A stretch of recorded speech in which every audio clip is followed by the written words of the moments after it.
Welcome back to Starship's fourth flight test.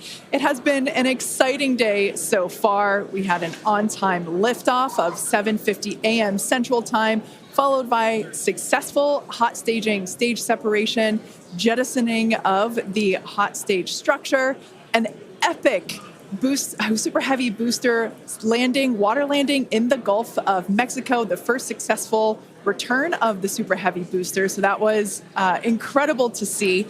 And right now, the ship is in space. As you can see here by this view, we're looking at one of the flaps of Starship, one of four. You can actually see a close-up side detail of some of those hexagonal heat shield tiles. Now, coming up around T plus 49 minutes, the ship will re-enter the Earth's atmosphere. As a reminder, the primary goal of today's flight test is for a ship to make it through the extreme heat of re-entry.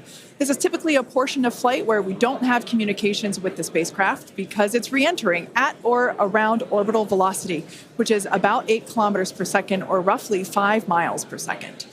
At those speeds, the spacecraft moving through the atmosphere results in friction and creates a plasma field around the vehicle.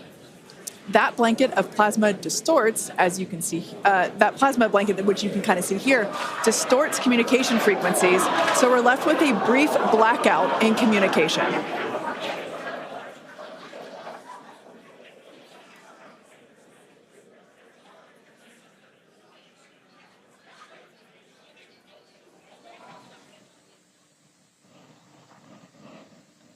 Yeah, that's right, Kate. And Starlink's what's really allowing us to capture as much data as possible, especially through this reentry. Updated animation, landing burn. I hope we get to see it for real today. But these live views that we're getting now and we're going to continue to get are through Starlink. That's going to allow us to get as much data as possible, which we've said it before. We're going to say it 9,000 times. The data is the payload on these flights. So as much as we can learn, that's just going to pay dividends on all of our future flights and help us get Starship to an operational phase.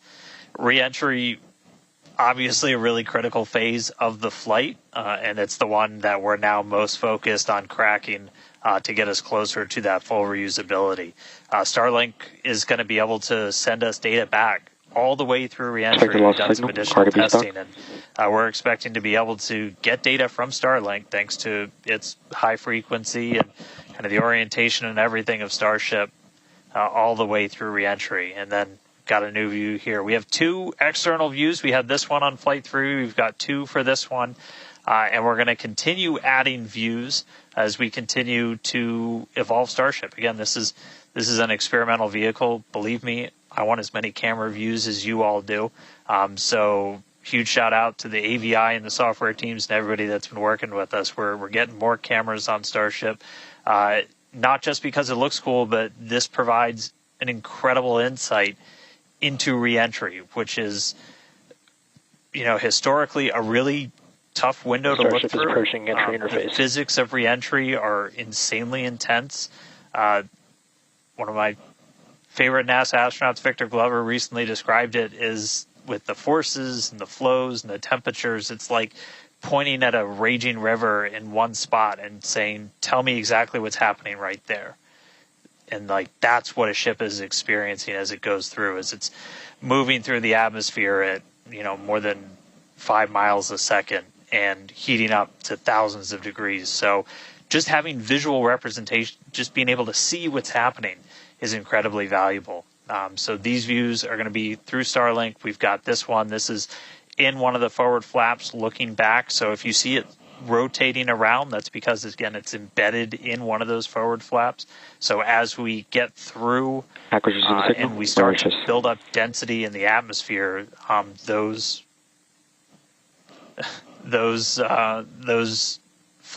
view is going to move around as the flap does. And then the other one we had a little bit earlier is looking at one of the other forward flaps on the other side. Eventually, we're going to keep adding more cameras to Starship, get a couple of different views from the outside of all the different areas, and then also eventually to be able to see payloads once they're deployed. So a lot more exciting stuff coming up in the future. But right now we're getting closer to re-entry. Again, we're going to be moving at hypersonic speeds of more than 5 times the speed of sound. We're going to see that plasma start to build. So, Kate, Jesse, excitement coming up. Yeah, as you can see with that view on your screen, again, high def brought to us by Starlink. We can see the plasma beginning to build as the ship is getting closer to the Earth's atmosphere. Now, let's talk a little bit about how Starship will survive reentry, hopefully, and control itself. Exactly. We've been talking about this entire flight test. There's 18,000 hexagonal ceramic tiles surrounding the bottom portion or the Earth-facing side of the ship. Through 100 kilometers altitude, good attitude for entry. Great call-outs there. Now, during atmospheric reentry, the vehicle is going to see temperatures as high as 2,600 degrees Fahrenheit or over 1,400 degrees Celsius. So those tiles are there to help protect the vehicle from this extreme heat. Yeah, and the flaps will help control it. Now, one noticeable difference I see immediately, those flaps are not moving as much as they were on Flight 3. So that is a great sign, right? We had unplanned loss of roll control on Flight 3, so we added some additional thrusters, and we can see that they're working well, and we have a much more stable view. So those flaps, there's 4 of them, 2 at the top and 2 at the bottom. They're made out of stainless steel. And they help steer the ship, which, as we can see, the plasma continuing to build. Now, if the ship survives reentry, it will have to perform a flip maneuver as well as a landing burn. We saw this demonstrated in a couple of high-altitude flight tests back in like 2020, 2021. Similarly, temperatures increasing on the nose within expected ranges. Great news there. It sounds like the temperatures that we are getting during this point, which again, we usually don't get during spaceflight because of this plasma. We're getting this live. This is a great news. So similarly to, for example, the serial number 10 test that we saw a couple years ago, we're hoping to duplicate that again today. Hopefully we will see it live.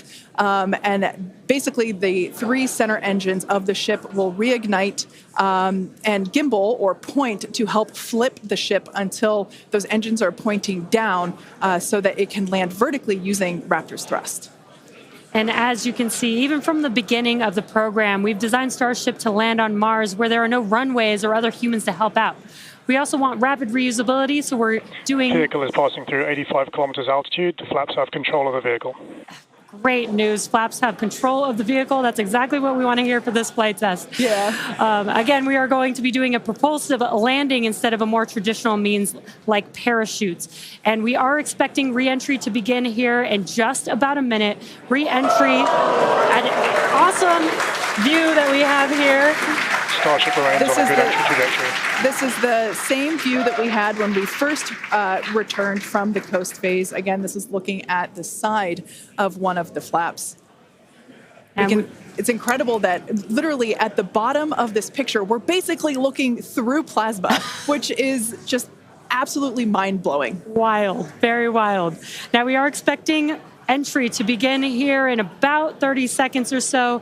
Entry to splashdown is expected to last about 6 minutes long. And that flip maneuver should occur around about 10 minutes before splashdown. And such incredible views that we're getting. Approaching peak heating region. Great call-outs there. Yeah, these views are absolutely astounding. Nose temperatures continue to rise within expected region. And in your bottom right-hand corner, you can also follow along with the altitude of ship as it's returning back to Earth. So once again, this view is basically looking down into the plasma blanket that is building up around the exterior of Starship. It is traveling, as you can see on your screen. You can look in the bottom right-hand corner and see how fast it's going, how high it is, as well as the general orientation. Again, we're seeing a lot more stability, a lot more control here on this flight, which is great. It shows that the iterations, the learning... Starship is now in expected peak heating region. All right, great news there, telling us that this is basically the hottest point that Starship should get during its reentry. Now, the heat shield is working with the atmosphere for some free braking, okay? The atmosphere is helping to slow the Starship down. Yeah, exactly. We're not using any engines or thrust to slow the vehicle down. Exactly what Kate mentioned. We're just using the atmosphere and those heat shield tiles protecting the vehicle as it's coming through that high heat temperature. Yeah. Now, this is another one of those moments that we have been waiting for. Right now, the ship is currently re-entering the Earth's atmosphere, and by all looks and all callouts that we're hearing on the net, it is doing pretty well.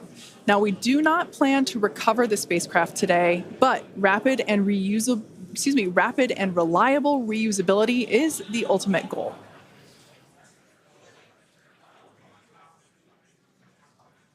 And just pausing to just take in this incredible new and different view that we're seeing.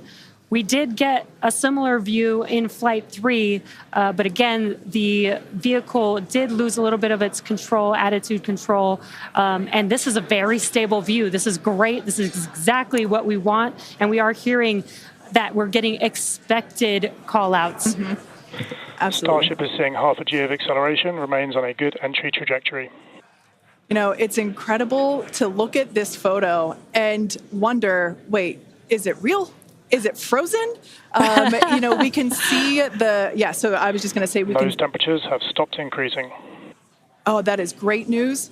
The temperature is no longer building. But I was saying, like, we have a little bit of indication there. We can see that streaking that occurs and tells us that this is indeed a true view. So once again, we are looking basically through the plasma that is building up around the exterior of the ship. And I still cannot get over that we are getting a live view of re-entry right now, live on your screen. Again, we've said this over and over, but all thanks to Starlink. We are able to use Starlink in space, which we're getting this incredible data.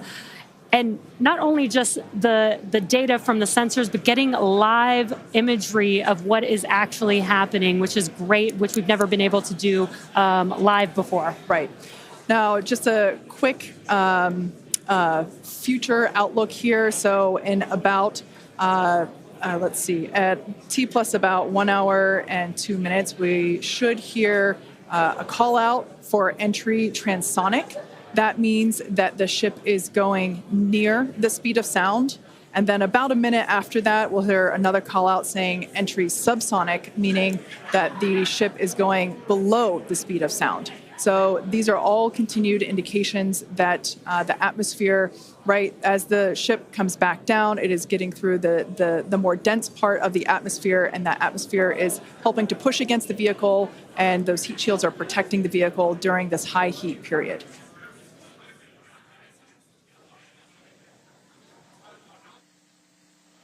Yeah, Kate and Jesse, we're starting to see as the atmosphere gets denser, you're starting to see a few more particles make an appearance in the plasma there. You can see you're looking down at the aft end of the ship in the top left, and you're seeing essentially the flame build up as we go through reentry. You've been hearing the call-outs. They're tracking things like temperatures in the nose cone, and those were right where we modeled them to be, which is really cool to see and to see in real time. But we're coming up. We're at about 67 kilometers in altitude. Our last signal with the ship on Flight 3 was at 65, so we should be making it past that point shortly. Obviously, as you guys pointed out, we're in a much better control this time as we re-entered in the right attitude, and our flaps have been steering the way so far. Once we get through transonic, that's when you've got essentially Raptor landing bird.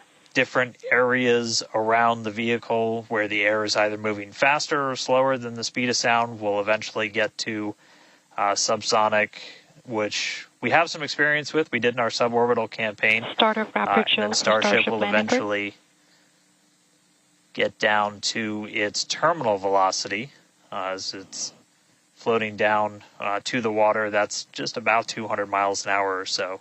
We are hearing that we're starting to chill some of the engines as we are, if we make it all the way down to the water, still going to attempt a landing burn, but still a ways to go. We're at about 64 kilometers in altitude right now. We made it through what's expected to be the peak heating, but now we're going to start encountering increased pressures as the atmosphere gets thicker and thicker.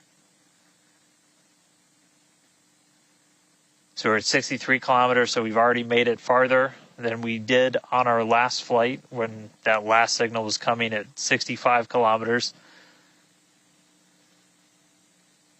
So again, what we're really looking at here is the performance of the heat shield, of the flaps, of the seals in the flaps. There's just a whole bunch of different areas that we're keeping a really close eye on as we re-enter.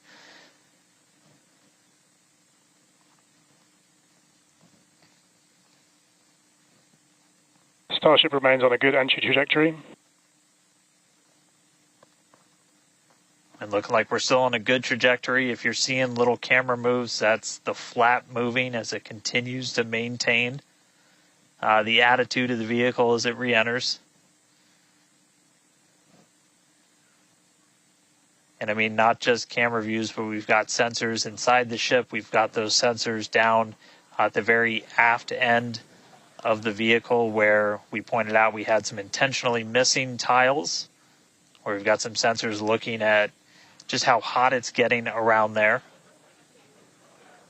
We intentionally put those in essentially the least critical part of the heat shield, where if you had any kind of a breach, it wouldn't be great for reusability, but wouldn't be critical for actual making it through the reentry into the landing.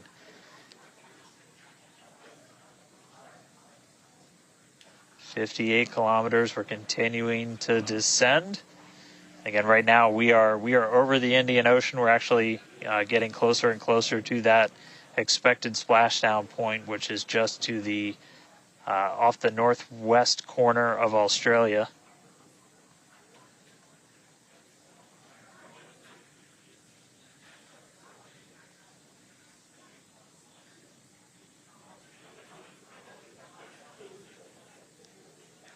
And if you keep an eye on our speed, the speed is dropping. We're hitting the thicker part of the atmosphere now. The speed's going to start dropping precipitously. We're going to start getting to transonic pretty soon, and then after that we'll get into subsonic, where we're moving less than the speed of sound. But wow, what a light show so far!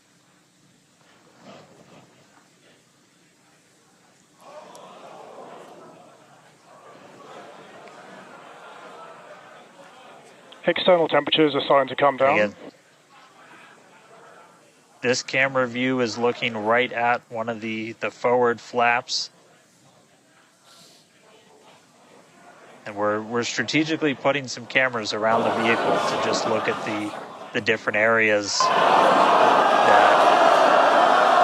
looks like we got the flap starting to come apart a little.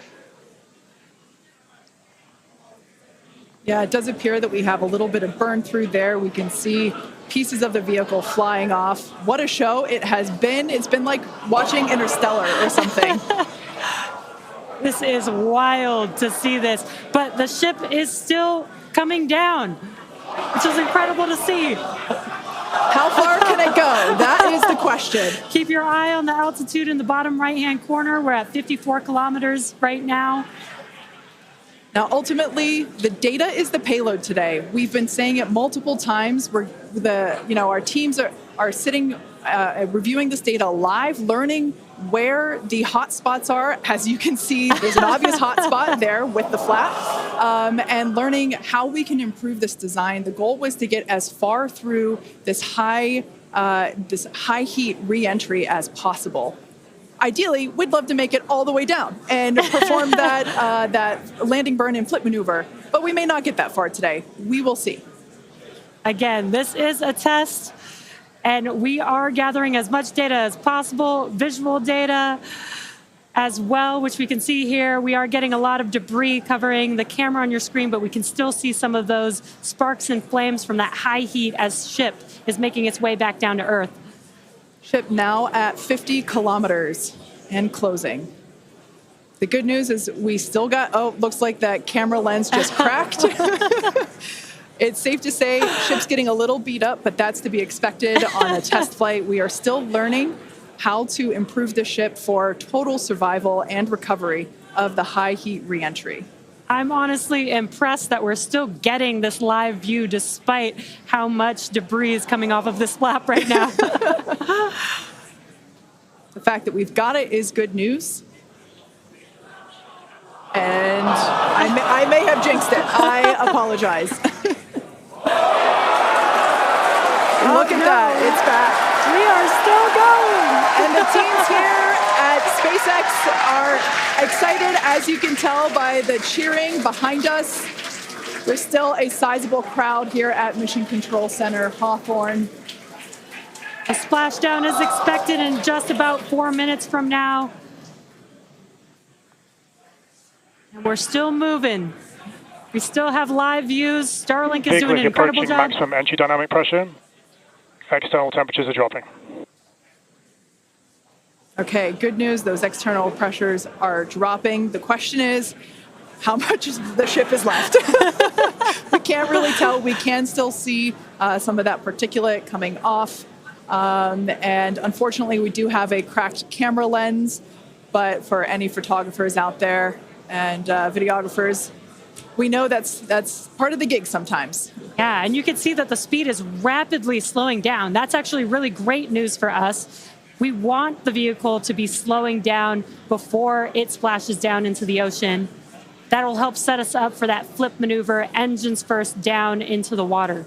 Exactly. So we have seen this flip maneuver demonstrated on previous high altitude flight tests like serial number 8. Oh, more views. Or excuse, I should say, more light coming through the view that we have through that cracked and dirtied lens there. But yeah, so we're hoping that this flip maneuver, that we can pull it off as soon as we get those views back. If we can get them, if the ship is still around, we will bring it back to you. Vehicle has passed maximum dynamic pressure. That is great news. Maximum dynamic pressure being the moment in which the vehicle experiences the greatest amount of aerodynamic pressure. Speed still dropping. We're now at 37 kilometers above the ocean. Just like Flight 3, we are targeting a splashdown in the water in the Indian Ocean. And we don't have a live view right now, but because we're still getting data and telemetry, that does tell us that ship is still doing okay, at least. And there we got that live view back. The crowd very excited to see that view, despite not being able to see very much. The fact that it's there tells us the ship is still alive. Yes, and collecting data, continuing to collect data as we get closer and closer to Earth. Yes, now 30 kilometers, now 29 above the Indian Starship is Ocean. at 30 kilometers altitude, Mach 2.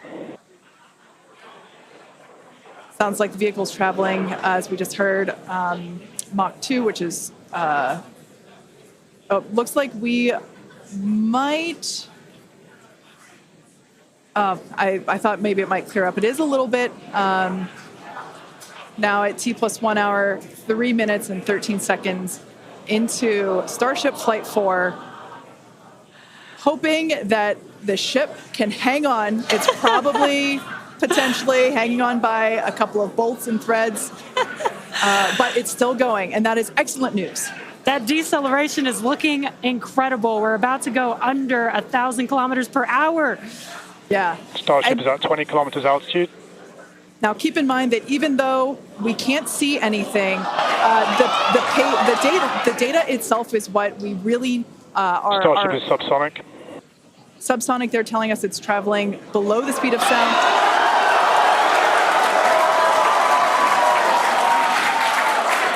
That movement means the flaps are actuating. I think we can see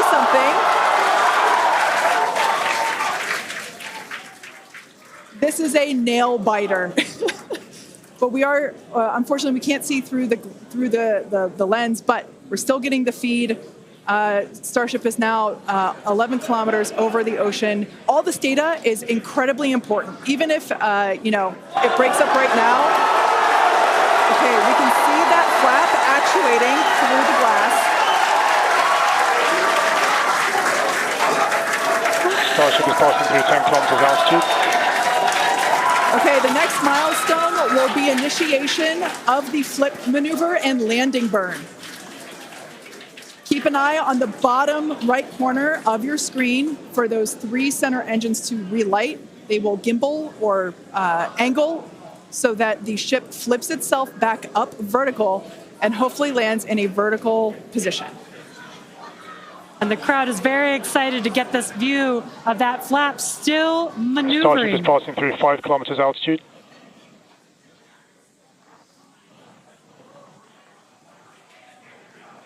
This is incredible. We're getting very close to splashdown. These fireflies are such a good sign of life right now. We wish we could see more, but we'll take it. Starship is at 2 kilometers altitude, terminal velocity.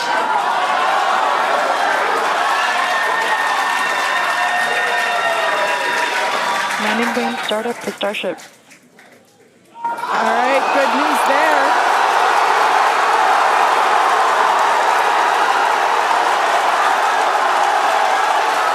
Nominal chamber pressure. Landing bird startup.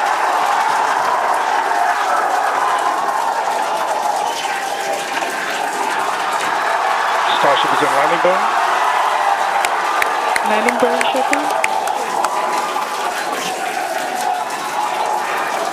The landing bird shutdown was commanded